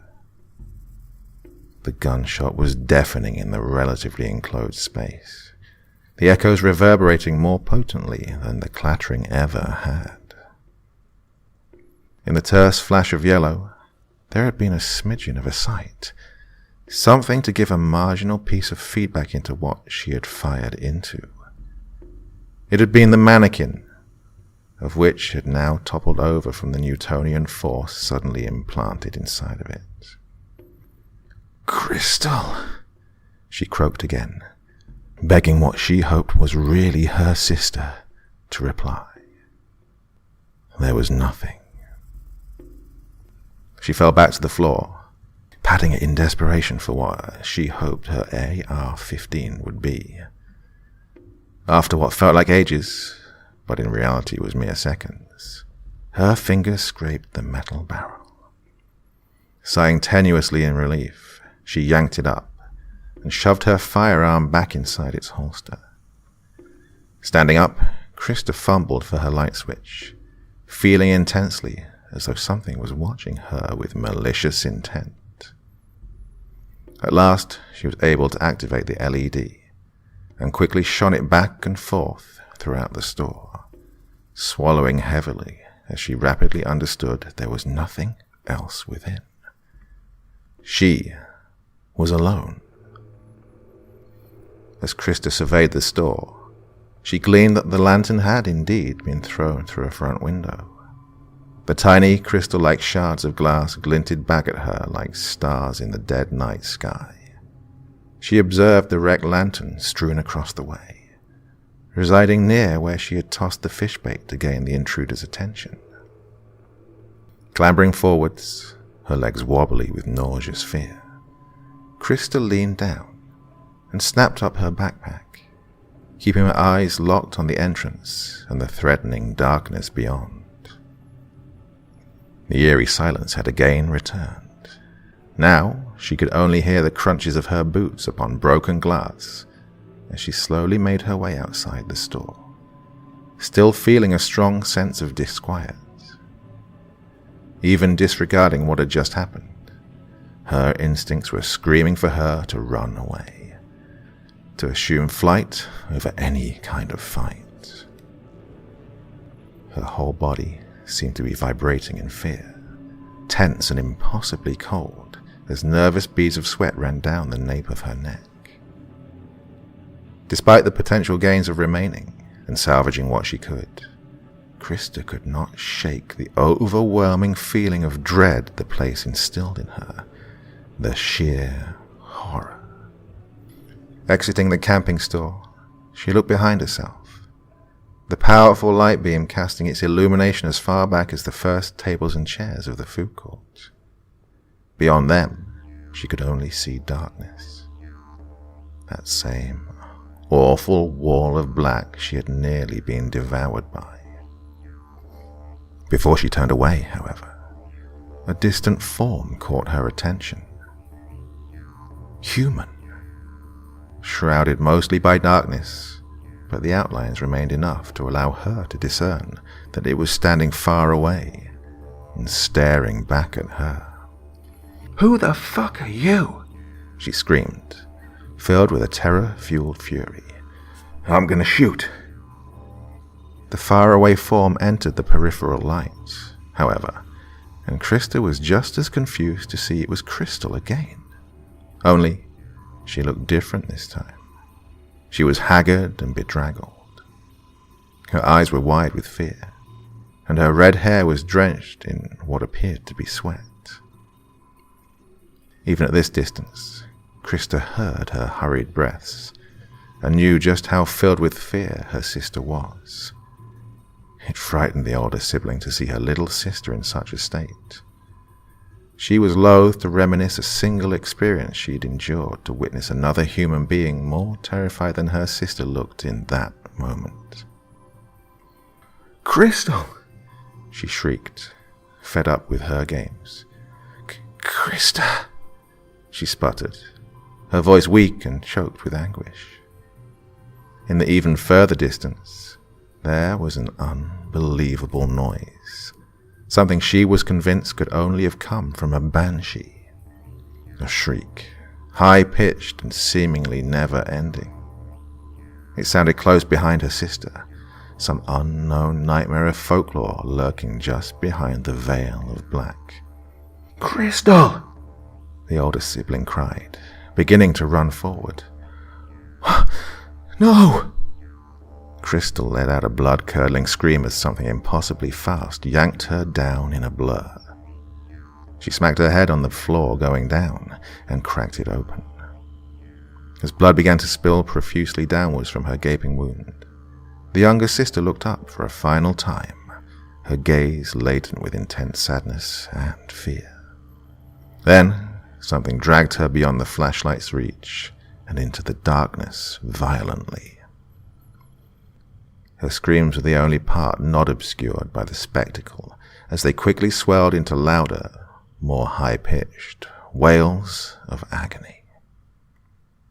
Krista wanted to rush forward and help her poor sister, but she was rooted to the spot, petrified in a horrified stupor, as the cacophony of shrieks were rapidly supplemented by loud tears and splats, along with wet snaps.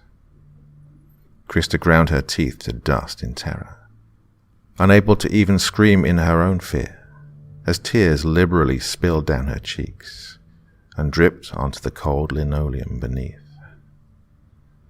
The screams continued, along with the wet, disgusting smacks and slurps of some unseen horror, devouring her sibling with a fervor only possible in ancient lore. Then, unbelievably, horribly, pieces began to fly out of the darkness and into her light's beam as the yells of her sister finally ceased. Something red and gristly, something sickeningly wet and bloody, still coated in a fine layer of meat and sinew. A bone! Krista's mouth opened to scream, but nothing escaped, save for a hoarse whisper. More came. Humeri, cleaned ribs, a pelvis, pieces of phalanges and metatarsals, fragments chewed and torn by an abomination.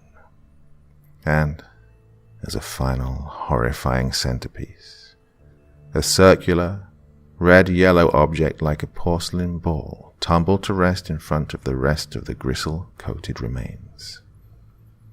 It slid perfectly in place to stare at her, one blue eye, the other green, still remaining within as strands of red, dyed hair still clung to the wet meat left behind. The eyes were wide, almost cartoonish in size. They looked directly at her, dead, but still so filled with pain and terror. Krista did not scream. She did not cry. She did not watch. Even as the first glimpse of the monster in the shadows came into view, she turned on a heel and sprinted with every fiber of her being towards the way she had come.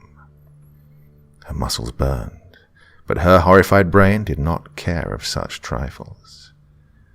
Running faster than any human before her, the girl bolted down the hallway, not even thinking to fire her weapon.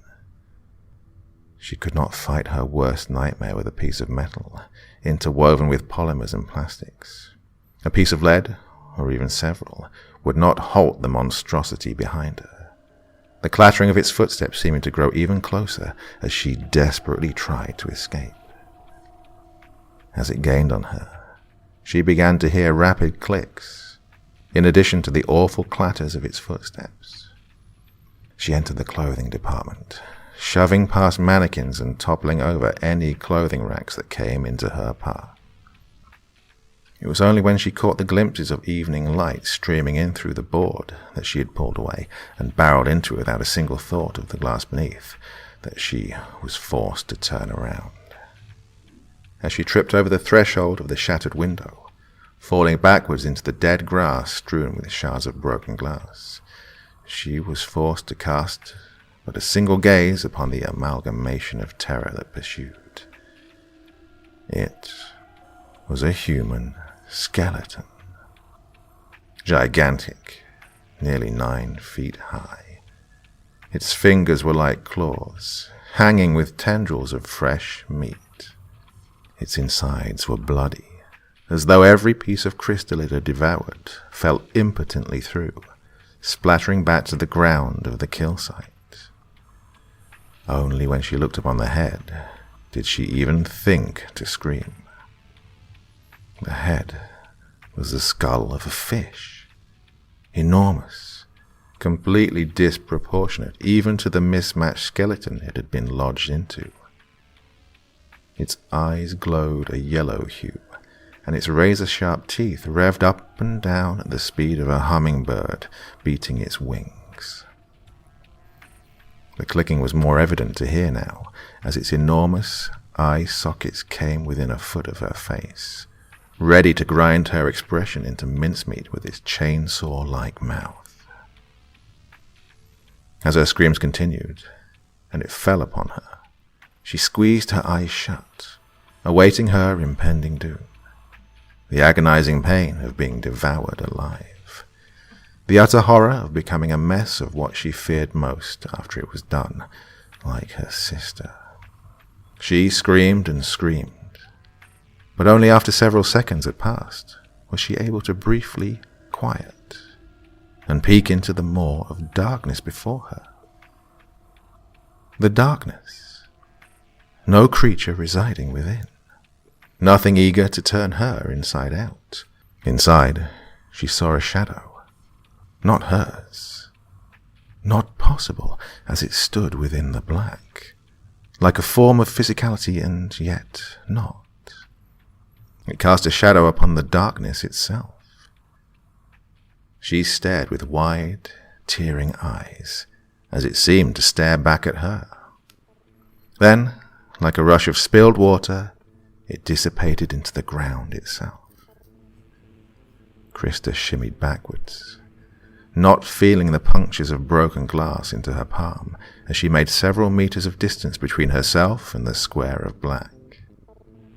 She sat, breathing heavily, running a hand over her own body hurriedly as to make sure she was actually alive, actually real. As she sat, tearing and bleeding at the edge of the parking lot, fully lit in the cloud-covered evening, she pulled her knees close and buried her head into them. She began to cry, unable to control herself. As she wept, thoughts raced through her mind, unable to discern what exactly she had just witnessed. She asked herself what was real, what wasn't. Her sister, the monster, the noises. It had all been an hallucination. Krista sniffed deeply and wiped away her tears as she kept her seat, feeling too despondent to move from her position. As hot red ran down from both palms, she stared into the pale asphalt beneath. Even as rain began to patter downwards from the pale above, she remained. It wasn't real. There was no conceivable way. There just wasn't. It had been her nutrient-deprived brain playing tricks on her. Even as she rationalized it to herself, Krista felt the difficulty in assuaging just how real it all felt. The total horror she had been consumed by.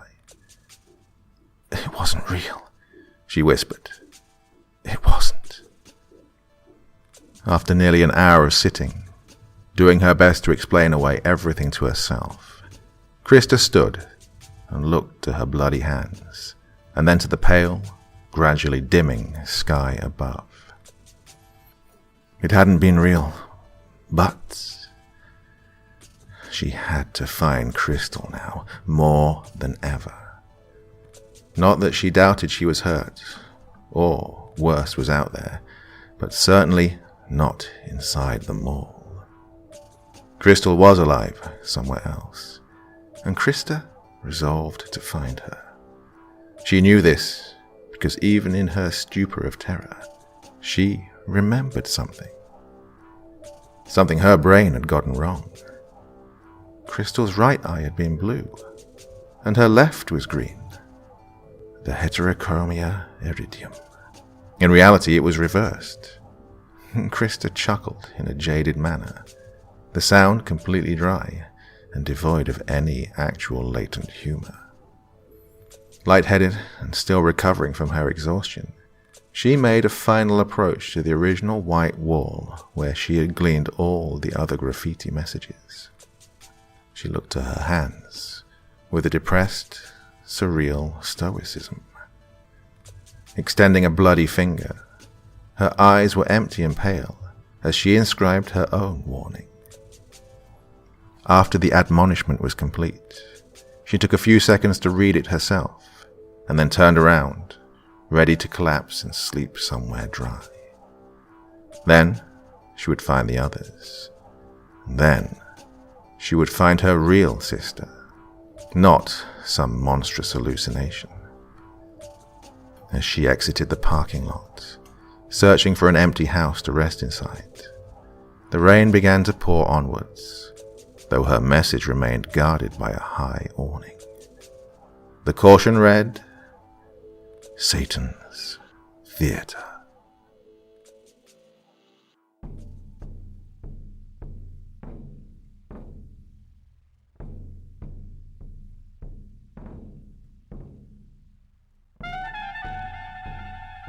And so once again, we reach the end of tonight's podcast.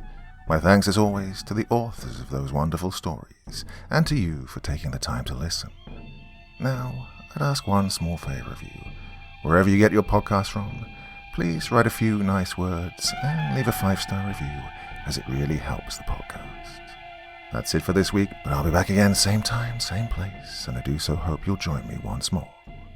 Until next time, sweet dreams and bye-bye.